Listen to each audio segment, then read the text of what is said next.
Hello दोस्तों, connect exam में आप लोगों का स्वागत है। आप लोग की पढ़ाई अच्छे से चल रही होगी, तो आप लोग की तैयारी भी अच्छे से होनी चाहिए, क्योंकि रेलवे में इस बार वैकेंसी अधिक आ रही है। मतलब कि हर एक विभाग की वैकेंसी आ रही है। तो आप लोग ऐसा होगा कि 2-3 फार्म फिलअप कर सकते हैं। 2-3 फार्म अगर आप ITI किए होंगे तो टेक्नीशियन, ALP, तो आप इंटर भी किए होंगे तो NTPC, और उसके बाद ग्रुप डी का भी वैकेंसी आएगी। तो आने वाला जो रेलवे है ये इस 2024-25 में अगर आप अपनी मेहनत को बरकरार रखेंगे तो आपको जान लीजिए कि 2025 के लास्ट तक आप लोग की जॉब लग सकती है। तो आप लोग अपनी जॉब को मजबूत करिए और हमारे कनेक्ट टू एग्जाम को कनेक्ट हो जाइए और अपनी पढ़ाई को मजबूत करिए। तो चलिए चलते हैं क्लास में हम आप लोगों को इसके पहले अपवर्तन बता रहे थे।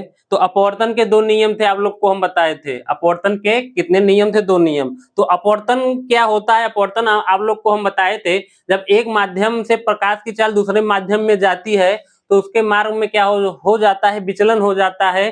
तो जब विचलित हुई घटना क्या होती है? अपवर्तन का कारण बनती है। एक माध्यम से प्रकाश, आप लोग एक बार फिगर से देखिए, समझिएगा। इसके पहले भी हम बताए थे। ये कोई माध्यम है, एक माध्यम से प्रकाश जब दूसरे माध्यम में जाती है, मान लीजिए कि एक माध्यम आपका विरल माध्यम है और एक माध्यम आपका सघन माध्यम है।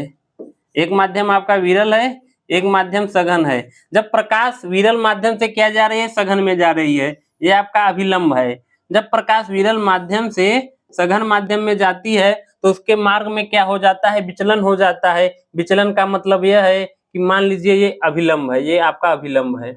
यह क्या है? आपका अभिलंब। विचलन होने का मतलब आप लोग गौर करिएगा। अभिलंब, तो विचलन में क्या होता है कि यह प्रकाश जो है, प्रकाश की जो है किरण आ रही है, अभिलंब की ओर या तो झुक जाएगी या इससे दूर हट जाएगी। अभिलंब की ओर या एक जो किरण है आ रही है अपवर्तित होने के बाद, या झुक जाएगी या दूर हट जाएगी। तो इन घटना से क्या होता है? अपवर्तन होता है। और अपवर्तन जब विरल से सघन में होगा तो अभिलंब की ओर झुक जाएगी। और जब सघन से विरल में होगा, जब मान लेते हैं ये सघन से प्रकाश विरल में जा रही है, ये प्रकाश कहां जा रही है?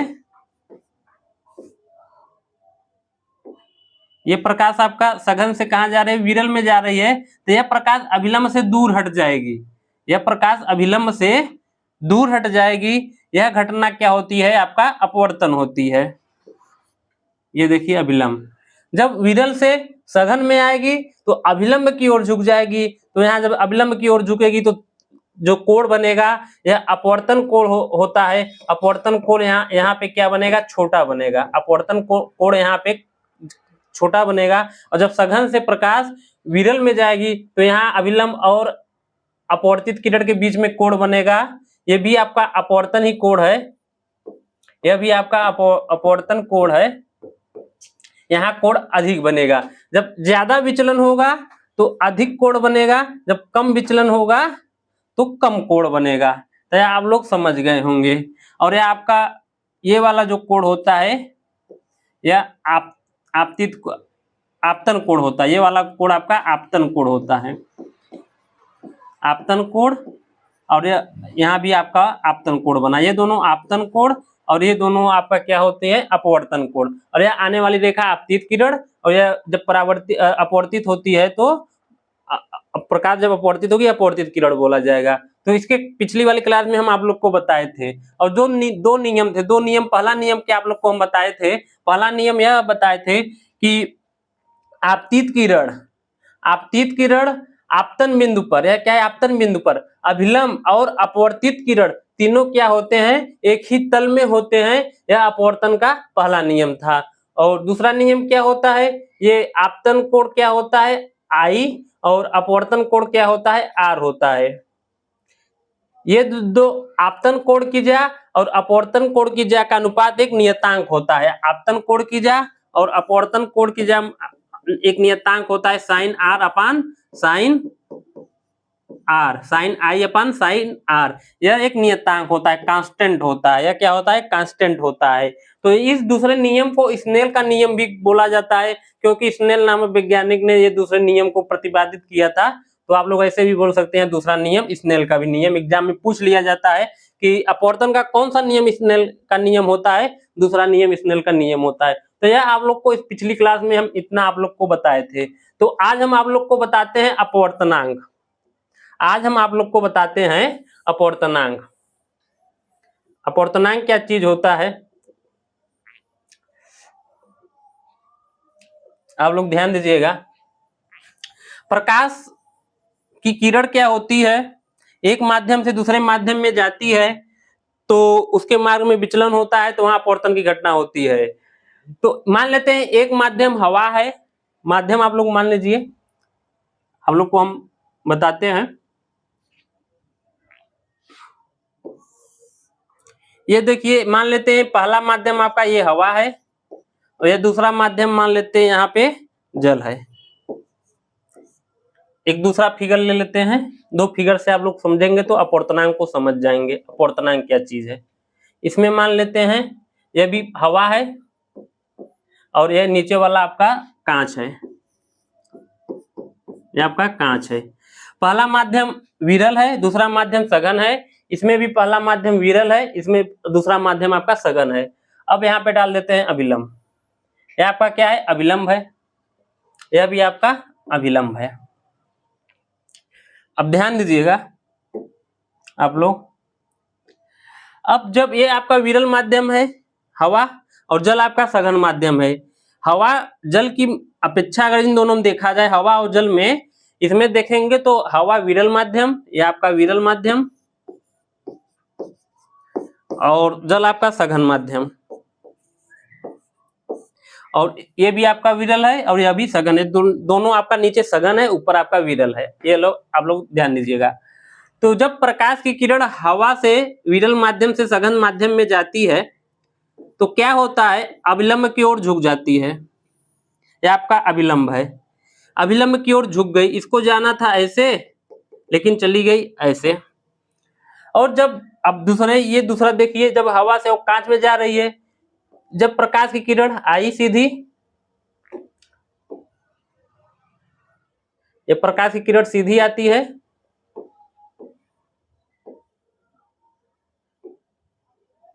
मान लेते हैं कोई प्रकाश की किरण आई और यहाँ क्या हुआ, अपवर्तन हुआ, अपवर्तन से यह अपवर्तित हुई तो अभिलंब की ओर झुक गई, यह अभिलंब की ओर झुक गई। आप लोग ध्यान दीजिए, जब ये दोनों जल और कांच मान लेते हैं दोनों अलग अलग माध्यम है, ये दोनों सघन वाला, ये दो जल और कांच अलग अलग माध्यम है। अब अपवर्तनांक क्या होता है आप लोग ध्यान दीजिएगा, जब प्रकाश हवा से जल में आ रही थी तो यह क्या हुआ, अभिलंब की ओर झुकी। जब प्रकाश हवा से कांच में आ रही थी तो क्या हुआ, अभिलंब की ओर दोनों में झुक रही है। लेकिन किसी इसमें इन माध्यम में ज्यादा या इन माध्यम में कम, या इसमें ज्यादा या इसमें कम, मतलब जो यहाँ विचलन होगा प्रकाश के जो किरण का अपवर्तित जो किरण हो रही, अपवर्तित जो किरण होगी तो इसका विचलन हो रहा है, तो जितना विचलन इसमें कम होगा या इसमें ज्यादा, या इसमें कम होगा या उसमें ज्यादा, इन जल और कांच की अपेक्षा में, तो इन इसका आप जो विचलन होगा तो विचलन होने के बाद क्या होगा, उसमें अपवर्तनांक की उत्पत्ति होती है। अपवर्तनांक क्या है कि जल का अपवर्तनांक अधिक होगा या कांच का अपवर्तनांक अधिक होगा, इन दोनों माध्यम में या जल का अपवर्तनांक अधिक होगा या कांच का माध्यम में अपवर्तनांक अधिक होगा। जितना अधिक विचलन होगा उतना अधिक अपवर्तनांक होगा, जितना अधिक विचलन होगा उतना अधिक अपवर्तनांक होगा। और जैसे कांच में विचलन अधिक है तो इसका अपवर्तनांक अधिक होगा, किससे, जल से। मान लेते हैं जल में विचलन कम हो रहा है तो इसका अपवर्तनांक कम है, जब विचलन कम होगा तो अपवर्तनांक भी कम होगा, और जब विचलन अधिक होगा तो अपवर्तनांक भी कम होगा। तो आप लोग ध्यान दीजिएगा, आपका पहला माध्यम हवा ही रहेगा, पहला माध्यम आप लोगों का हवा या निर्वात ही रहेगा। निर्वात में प्रकाश की चाल आप लोग जानते हैं 3 × 10⁸ मीटर प्रति सेकेंड होता है, 3 × 10⁸ मीटर प्रति सेकेंड। जब हवा से माध्यम में कांच में जाएगी तो जितना अधिक विचलन होगा तो उतना अधिक अपवर्तनांक भी होगा। तो इन अपवर्तनांक, इस जो विचलन का जो माप कर रहे हैं कम या अधिक है, यह आपका अपवर्तनांक कहलाता है। जो विचलन की हम माप कर रहे हैं इसमें अधिक है कि इसमें जल में अधिक है कि कांच में अधिक है, तो इन सबको मापने की जो विधि है वह आप लोगों की अपवर्तनांक होगी। तो किसी माध्यम की प्रकाश की किरण की दिशा को बदलने की क्षमता को उस माध्यम का अपवर्तनांक कहते हैं। अब अपवर्तनांक क्या होता है तो आप लोग को बताएं कि अपवर्तनांक आप ऐसे बता सकते हैं कि किसमें विचलन अधिक हो रहा है उसका अपवर्तनांक अधिक होगा, जिसमें विचलन कम हो रहा है उसका अपवर्तनांक कम होगा। अब इसका एक फार्मूला होता है, क्या होता है, किसी माध्यम का अपवर्तनांक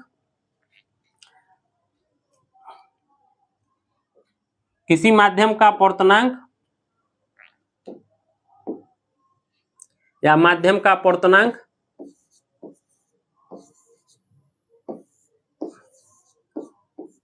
माध्यम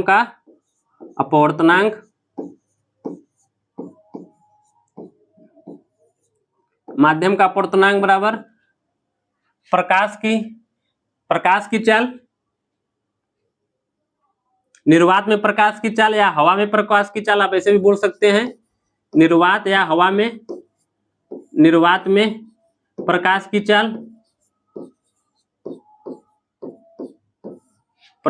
चाल अपान माध्यम में प्रकाश की चाल, माध्यम में प्रकाश की चाल।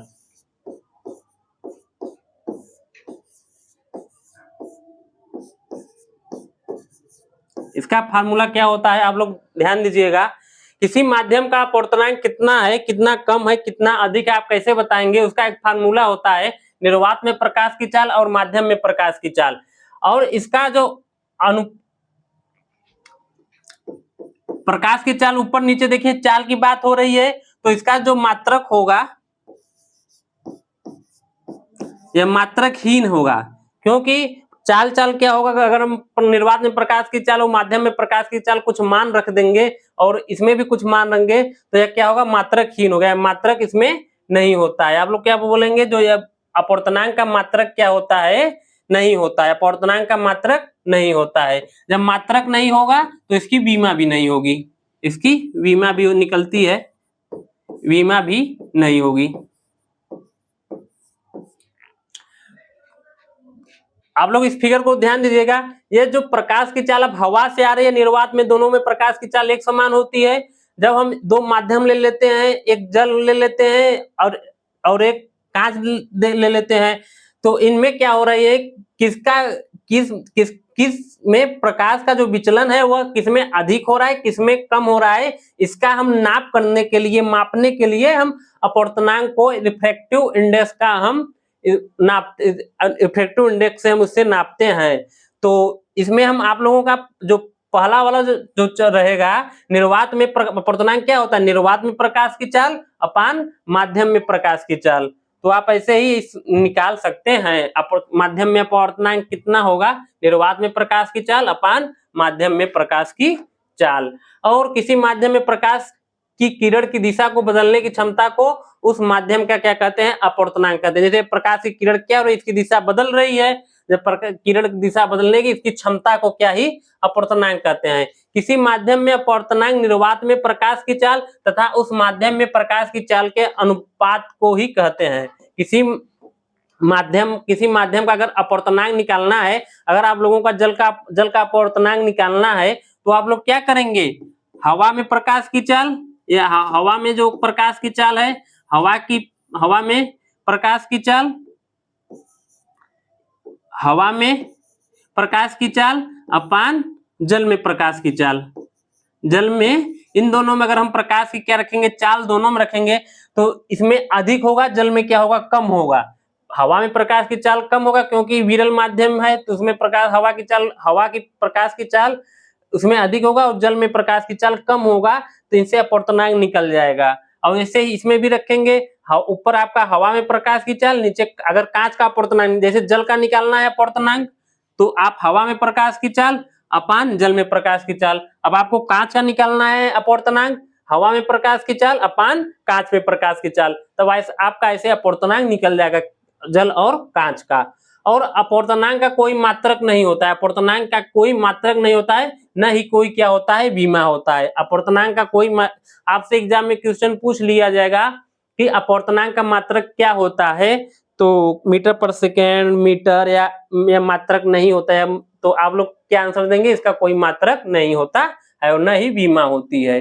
तो यह आप लोग समझ गए होंगे।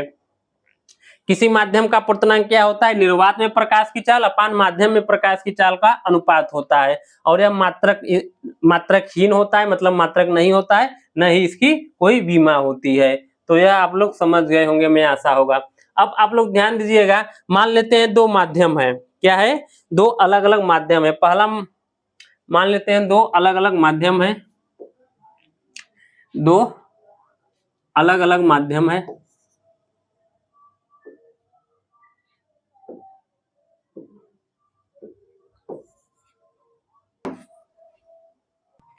तो अभी हम आप लोगों को क्या बताएं कि किसी माध्यम का क्या होता है? अपवर्तनांक निर्वात में प्रकाश की चाल अपान माध्यम में प्रकाश की चाल होता है, और यह मात्रक हीन होता है, इसकी मात्रक नहीं होती, न मात्रक होगा न बीमा होगा। यहाँ ये कभी कभी एग्जाम में क्वेश्चन पूछ लिया जाता है। तो आगे आप लोग ध्यान दीजिएगा, जिस माध्यम का अपवर्तनांक कम होता है उसमें प्रकाश की चाल अधिक होगी। जिस माध्यम में अपवर्तनांक क्या है? कम है। मान लीजिए कोई ऐसा माध्यम है जिसमें क्या है? अपवर्तनांक कम है, तो उसमें प्रकाश की चाल क्या होगी? अधिक होगी। और जिस माध्यम में अपवर्तनांक अधिक होगा उसमें प्रकाश की चाल कम होगी। तो आप लोग इसको समझने का थोड़ा सा आप लोगों को हम समझाते हैं। मान लेते हैं दो अलग अलग माध्यम है, दो क्या है? अलग अलग माध्यम है, दो अलग अलग माध्यम है, अलग अलग माध्यम है, दो अलग अलग क्या है? माध्यम है। दो अलग अलग माध्यम है, तो इन माध्यम में मान लेते हैं आपका यह पहला माध्यम, यह आपका क्या है? पहला माध्यम, और एक ले लेते हैं दूसरा माध्यम, दूसरा माध्यम। एक आपका पहला माध्यम है, दूसरा आपका दूसरा माध्यम है। तो आप लोग ध्यान दीजिएगा, जो पहला माध्यम है इसमें मान लेते हैं इसका अपवर्तनांक अधिक है। इसमें क्या है? पहले माध्यम में अपवर्तनांक का मान क्या है? अधिक है। अपवर्तनांक का मान क्या है? अधिक है। अपवर्तनांक क्या है? इसमें अधिक है। जब अपवर्तनांक अधिक होगा,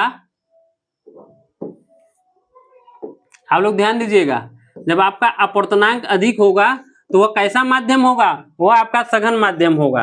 जब अपवर्तनांक अधिक होगा वह सघन माध्यम होगा। जब अपवर्तनांक अधिक होगा वह सघन माध्यम होगा। और सघन में क्या होती है? प्रकाश की चाल कम होती है। सघन में प्रकाश की चाल क्या होती है? कम होती है। प्रकाश की चाल कम होगी, और प्रकाश की चाल जब कम होगी, प्रकाश की चाल कम होगी, और इसमें विचलन, जो प्रकाश की किरण का विचलन है, प्रकाश की किरण का विचलन क्या होगा? अधिक होगा। प्रकाश के किरण का विचलन अधिक होगा। प्रकाश के किरण का विचलन आपका क्या होगा? अधिक होगा। अधिक होगा। आप लोग ध्यान दीजिएगा, पहला माध्यम क्या है? पहला ऐसा कोई माध्यम है जिसका अपवर्तनांक क्या है? अधिक है। जब अपवर्तनांक अधिक होगा तो वह सघन माध्यम होगा, और सघन माध्यम होगा तो प्रकाश की चाल उसमें कम होगी, और जब प्रकाश की चाल कम होगी तो प्रकाश की किरण की जो विचलन होगा वह अधिक होगा। और मान लेते हैं दूसरा ऐसा माध्यम है जिसका अपवर्तनांक क्या है? कम है। दूसरा ऐसा माध्यम है जिसका अपवर्तनांक कम है।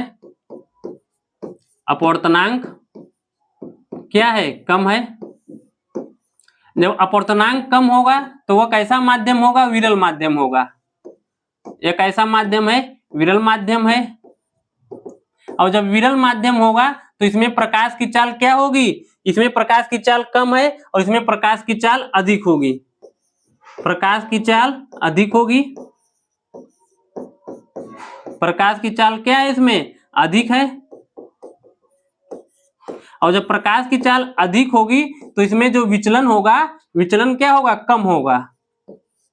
विचलन कम होगा। कम होगा।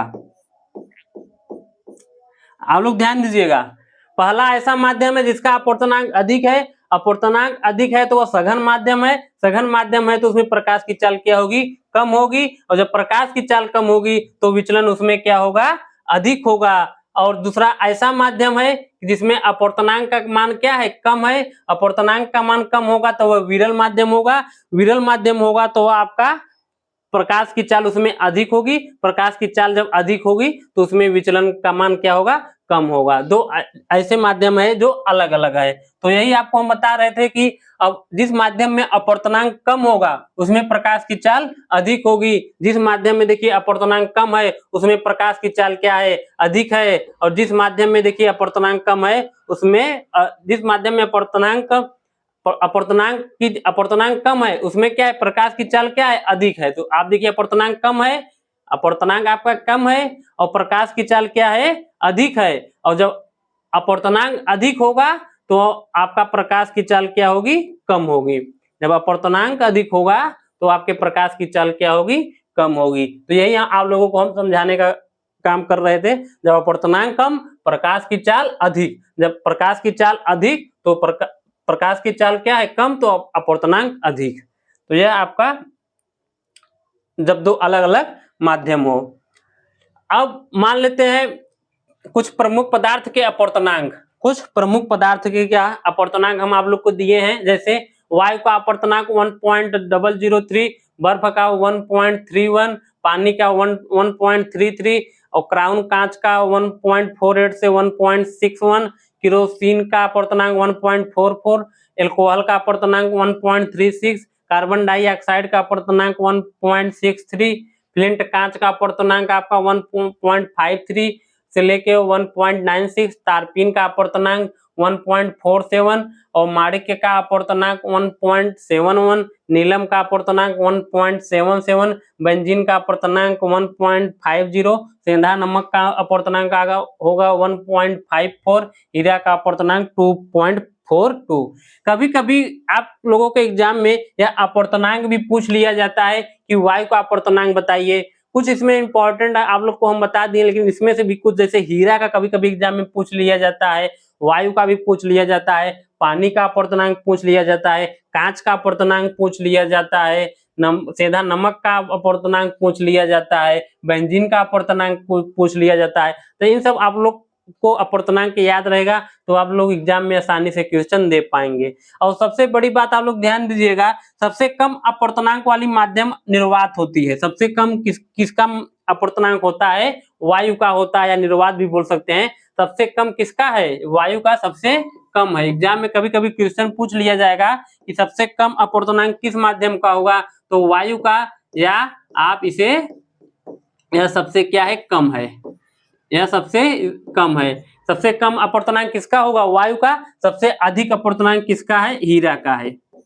यह कभी कभी आपको एग्जाम में पूछ लिया जाएगा, सबसे अधिक अपवर्तनांक। सबसे कम अपवर्तनांक किसका, वायु का, और सबसे अधिक अपवर्तनांक हीरा का। यहाँ लिखा है ना, सबसे अधिक अपवर्तनांक हीरा का, सबसे कम वायु या निर्वात का। तो यह आपको याद होना चाहिए। तो अभी हम आप लोग को बता रहे थे कि दो अलग अलग माध्यम है। पहला माध्यम ऐसा माध्यम है जिसका अपवर्तनांक अधिक है तो सघन माध्यम होगा। सघन माध्यम होने पर प्रकाश की चाल कम होगी, प्रकाश की चाल कम होने पर उसमें प्रकाश के किरण का विचलन अधिक होगा। और दूसरा ऐसा कोई माध्यम है जिसका अपवर्तनांक कम है तो उसमें विरल माध्यम होगा, प्रकाश की चाल क्या होगी, अधिक होगी, उसमें विचलन भी कम होगा। तो आप लोग ये अपवर्तनांक मान लेते हैं, दो हम ऐसे अपवर्तनांक ले लेते हैं। मान लेते हैं हीरा का अपवर्तनांक 2.42 है और इसमें से दो हम ले लेते हैं, और एक पानी का अपवर्तनांक 1.33। हीरा का ये मान लेते हैं कैसा माध्यम है, हीरा, यह हीरा है। आपको अलग से बताते हैं, देखिएगा,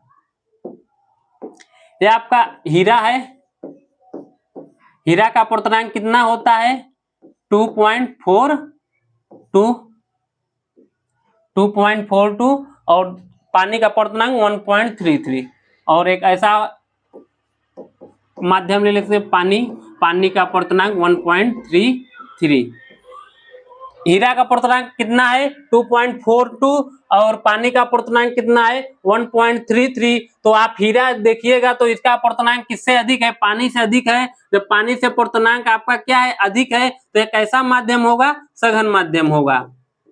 यह कैसा माध्यम होगा, सघन माध्यम होगा। अपर्तनांक अधिक होने पर वह सघन माध्यम होता है। और यह क्या है, अपर्तनांक इसका क्या है, अधिक है। अपर्तनांक क्या है, अधिक है।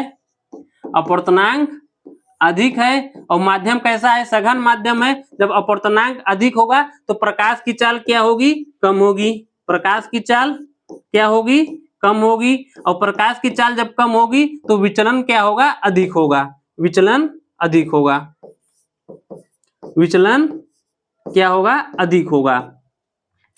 दो ऐसा माध्यम लिए कि जिसका हीरा का अपर्तनांक 2.42 और पानी का अपर्तनांक 1.33। तो ये कैसा हीरा, इससे क्या है, सघन है, तो पानी क्या है, विरल हो जाएगा। ये क्योंकि इसका अपर्तनांक कम है तो यह क्या है, विरल माध्यम है। यह जब विरल माध्यम है तो विरल माध्यम का अपर्तनांक क्या होता है, कम होता है। अपर्तनांक क्या होता है, कम होता है। अपर्तनांक कम होता है।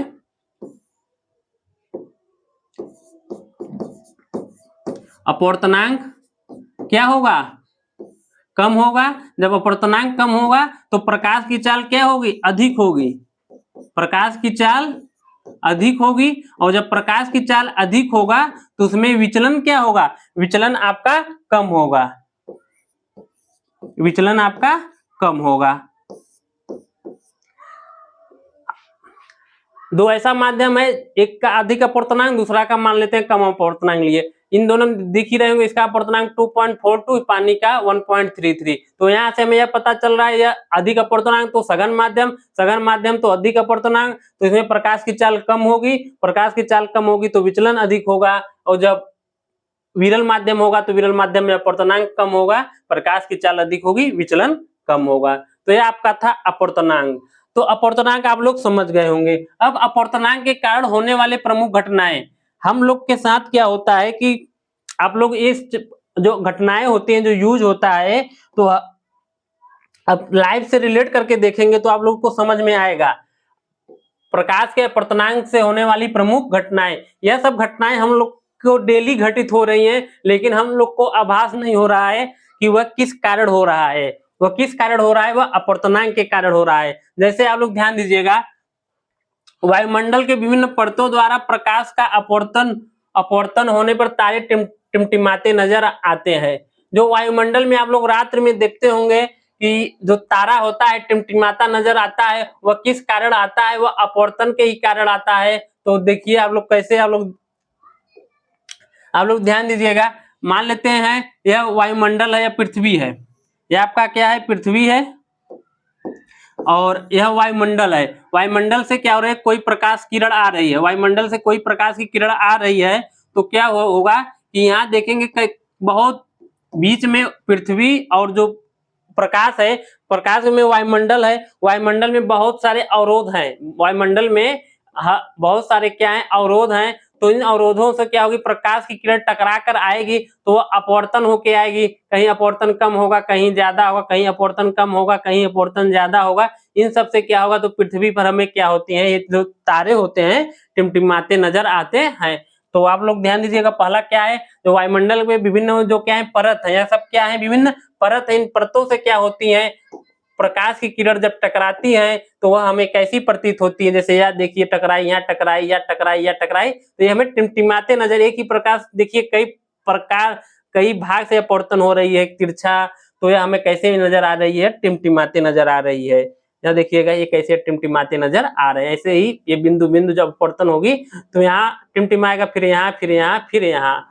तो हमें मालूम हो गया, जब प्रकाश की किरण जो होती है, वायुमंडल से प्रकाश की किरण आएगी तो अपवर्तन के कारण उसमें जो घटना होती है टिमटिमाते नजर आने की। और दूसरा, वायुमंडल अपवर्तन के कारण ही सूर्योदय से पहले और सूर्यास्त के बाद सूर्य 2 मिनट तक दिखाई देता है। आप लोग ध्यान दीजिएगा, वायुमंडल में क्या होता है, आप सुबह और शाम होती है, सूर्य उदय के पहले और सूर्य उदय के पहले और सूर्य अस्त के बाद क्या होता है, सूर्य कुछ भाग दिखाई देता रहता है, वो भी 2 मिनट तक। कितने मिनट तक, 2 मिनट तक। वह किस कारण होता है, वह अपवर्तन के कारण ही होता है। तो आप लोग इसे याद कर लीजिएगा, एग्जाम में पूछा जाएगा कि सूर्योदय से पहले और सूर्यास्त के बाद सूर्य को दिखाई देने की कौन सी घटना है, अपवर्तन की घटना, परावर्तन की घटना की पूर्ण आंतरिक परावर्तन की घटना, तो आपका कौन सा ऑप्शन सही होगा? अपवर्तन के कारण ही प्रकाश क्या होता है, सूर्योदय से पहले सूर्यास्त के बाद सूर्य दिखाई देता है, वो भी कितने मिनट? 2 मिनट तक। और जो वायुमंडल में तारे टिमटिमाते नजर आते हैं, अपवर्तन के कारण ही टिमटिमाते नजर आते हैं। और तीसरा प्रयोग आप लोग ध्यान दीजिएगा, पानी के अंदर कुछ भी घटनाएं घटित होती हैं वह अपवर्तन के कारण ही होती है। आप लोग ये याद कर लीजिएगा, कंठस्थ कर लीजिएगा, अगर पानी के अंदर कुछ भी घटनाएं घटित हो रही हैं वह अपवर्तन के कारण घटित हो रही हैं। जैसे पानी सतह पर रखी छड़ मुड़ा हुआ दिखाई देता है। दूसरा, जैसे पानी से भरी बाल्टी की गहराई कम प्रतीत होती है। जल से भरे बर्तन में अवस्थित सिक्का ऊपर उठा दिखाई देता है। जल के अंदर पड़ी हुई मछली वास्तविक गहराई से कुछ ऊपर उठी दिखाई पड़ती है। अगर पानी की बात आ जाए, पानी में ऐसी कोई घटना हो रही है जो ऊपर उठा हुआ प्रतीत हो रहा है, तो आप लोग आंख मूंद के आंसर करके आइएगा अपवर्तन का। किसका? अपवर्तन का। वह कौन सी घटना पर आधारित हो रही है? अपवर्तन के कारण ही वह घटना घटित हो रही है। पानी के अंदर देखे, जैसे आप लोग फिगर से समझिएगा, ये देखिए, यह कोई तालाब है, तालाब में कोई व्यक्ति है, वो मछली को देख रहा है। जो मछली यहाँ है लेकिन उसको दिख रही है यहाँ, वास्तविक तो यहाँ है लेकिन दिख रही है यहाँ, तो यह कौन सी घटना है? रिफ्रैक्शन के कारण ही घटना घटित हो रही है, अपवर्तन के कारण ही यह मछली उठी हुई प्रतीत हो रही है। और जैसे मान लीजिए कोई पेंसिल रखी है पानी के अंदर, तो यह पानी के अंदर जो पेंसिल रखेंगे इसको इधर होना चाहिए, तो लेकिन दिख रहा है इधर। यह कौन सी घटना हो रही है? यह अपवर्तन के कारण घटना हो रही है। अपवर्तन का यही नियम है, जब प्रकाश की किरण एक माध्यम से दूसरे माध्यम में जाती है तो वह कुछ घटित हो जाती है, उसमें मार्ग में विचलन हो जाता है। इसी प्रकार पेंसिल जब यहाँ निर्वात था और अंदर क्या है? जल है, जब एक माध्यम से दूसरे माध्यम में गई तो वह उसके मार्ग में क्या होगी? आपको देखने में ऐसा नजर आएगा उसको विचलन हो गया है, आपको नजर ऐसा आएगा विचलन हो रहा है, लेकिन वह वास्तव एकदम सही रहेगी, सीधी रहेगी, लेकिन वह देखने में आपको लगेगा कि उसके मार्ग में विचलन हो गया। यह कौन सी घटना है? अपवर्तन की घटना है।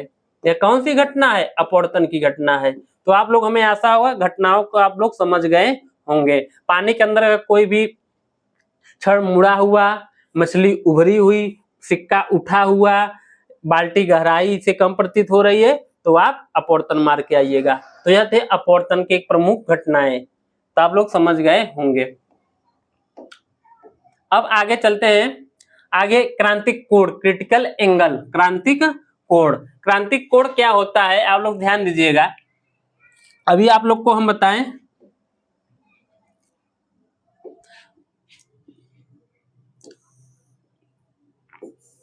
यह कैसा माध्यम है? विरल। और यह कैसा माध्यम है? सघन। यह विरल हो रहे, यह सघन है। और क्रांतिक जो कोण की घटना होगी, आप लोग पहले समझिए, जब प्रकाश की किरण सघन माध्यम से विरल माध्यम में जाती है तब वह विशेष आपतन कोण क्रांतिक कोण कहलाता है, जिसके संगत का अपवर्तन कोण 90 अंश का होता है। थोड़ा आप लोग ध्यान दीजिएगा, यह घटना हमेशा, जो क्रांतिक कोण बनेगा यह हमेशा सघन से विरल में जाएगी। जो प्रकाश की किरण होगी वह सघन से विरल में जाएगी। प्रकाश की किरण यह कोई है, यह आपका अभिलंब है,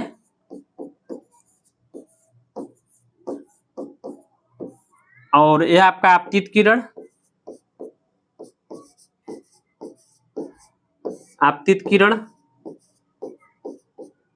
और आपतित किरण और अभिलंब के बीच बना कोण आप लोगों को कौन सा कोण होगा? आपतन कोण, आपतन कोण। और यहां से जब कोई प्रकाश किरण सघन से विरल माध्यम में जाती है तो अभिलंब से दूर हट जाती है। जब दूर हटेगी तो इसमें क्या होगा? ये आपका अपवर्तित किरण है, अपवर्तित किरण। और अभिलंब और इसके बीच में बना कोण कौन सा होगा? अपवर्तन कोण होगा, अपवर्तन कोण।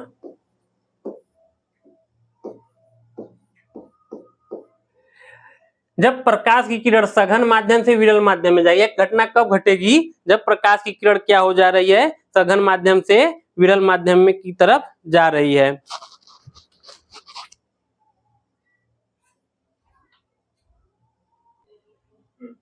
अब आप लोग ध्यान दीजिएगा, जब प्रकाश की किरण सघन माध्यम से क्या जा रही है? विरल माध्यम में जा रही है। आपतित किरण, आपतन कोण, अपवर्तित किरण और अपवर्तन कोण, ये माध्यम से गई प्रकाश की किरण तो अपवर्तित हुई। अब आप लोग ध्यान दीजिएगा, इस आपतित किरण को क्या किया जाए? बढ़ाया जाए। मान लेते हैं हम आपतित किरण को थोड़ा सा यहां से गुजारते हैं। जब यहां से गुजारेंगे तो यह इधर से होके जाएगी। आपतित किरण को हम क्या कर रहे हैं? थोड़ा ऊपर से लेके जा रहे हैं। और फिर आपतित किरण को थोड़ा और ऊपर हम कर दें। जब थोड़ा और ऊपर करेंगे तो यह जो आपतित किरण है, ठीक यह जो सतह है इस सतह के इक्वल चली जाएगी। ये जो अपवर्तक सतह है, ठीक इसके क्या होगी? इक्वल चली जाएगी। तो जो यहाँ ये आपका विलंब और ये किरण क्या होगी? अपवर्तित किरण होगी। यह अपवर्तित किरण होगी, अपवर्तित किरण। यह आपका क्या होगा? अपवर्तित किरण। और यहाँ जो कोण बनेगा वो कितने अंश का कोण बनेगा? 90 डिग्री का। यहाँ कोण कितने अंश का बनेगा? 90 डिग्री का। यह आपका क्या है? अपवर्तन कोण। और जो आपकी आपतित किरण है, मान लीजिए यह यहां से गई, यह यहां से गई। अब आप लोग ध्यान दीजिएगा, जब प्रकाश की किरण सघन माध्यम से कहां जा रही है? विरल माध्यम में। जब प्रकाश की किरण सघन माध्यम से विरल माध्यम में जाती है तब वह विशेष आपतन कोण, यह क्या है? यह आपतन कोण है। विशेष आपतन कोण वह क्रांतिक कोण होता है। मतलब कि यह आपतन कोण किसमें बदल जाएगा? क्रांतिक कोण में। यह आपतन कोण बराबर होगा क्रांतिक कोण के। क्रांतिक कोण। आप लोग ध्यान दीजिएगा, जब प्रकाश की किरण सघन माध्यम से विरल माध्यम में जाती है तो वह विशेष आपतन कोण क्रांतिक कोण कहलाता है। यह विशेष आपतन कोण क्रांतिक कोण कहलाएगा, जिसके संगत अपवर्तन कोण का मान, आप लोग ध्यान दीजिएगा, जो अपवर्तन कोण का मान है यह 90 डिग्री हो जाती है। यह घटना कैसी होती है? यह क्रांतिक कोण के मान निकल जाता है। जब प्रकाश की किरण सघन माध्यम से विरल माध्यम में जाती है तब वह विशेष आपतन कोण क्रांतिक कोण कहलाता है, जिसके संगत का अपवर्तन कोण 90 अंश होता है। इसके संगत का अपवर्तन कोण आपका कितना होगा? 90 अंश। अपवर्तन कोण 90 अंश का होगा। अपवर्तन कोण कितने अंश का होगा? 90 अंश का। यह घटना हमेशा सघन से विरल माध्यम में जाने पर घटित होती है। अगर क्रांतिक कोण का मान अगर निकाला जाए तो प्रकाश की किरण जब सघन माध्यम से विरल माध्यम में जाती है तब आपतन कोण वह क्रांतिक कोण है जिसकी संगत अपवर्तन कोण का मान 90 डिग्री हो जाता है। तो आपका क्या होता है? क्रिटिकल एंगल होता है। या देखिए, आपका आपतन कोण क्रांतिक कोण में क्या है? बदल गया है। और आपका अपवर्तन कोण कितना अंश का मान होगा? 90 अंश। तो हमें आशा होगा यह भी आप समझ गए होंगे क्रांतिक कोण और अपवर्तन के उपयोग, और जो अपवर्तनांक के जो अपवर्तनांक क्या होता है? अपवर्तनांक का माध्यम में अपवर्तनांक, किसी माध्यम का अपवर्तनांक, निर्वात में प्रकाश की चाल अपान माध्यम में प्रकाश की चाल। अगर हम किसी हीरे का अपवर्तनांक निकालना है तो हीरे का अपवर्तनांक में निर्वात में प्रकाश की चाल अपान हीरे में प्रकाश की चाल। तो इस माध्यम से आप अपवर्तनांक निकाल सकते हैं। और आप लोग को हम क्या बताएं कि हीरे का अपवर्तनांक क्या होता है? सबसे अधिक होता है, और वायु का अपवर्तनांक या निर्वात का अपवर्तनांक सबसे कम होता है। तो यह भी आप लोग समझ गए होंगे। तो आज की क्लास हम यहीं पर एंड करते हैं। अगर आप लोग को कुछ अगर समझ में ना आया हो हमारी क्लास में, आप लोग क्लास को दोबारा देखिएगा तो आप लोग को और अच्छे से समझ में आ जाएगा। तो चलिए मिलते हैं एक नए क्लास में एक नए जोश के साथ। जय हिंद।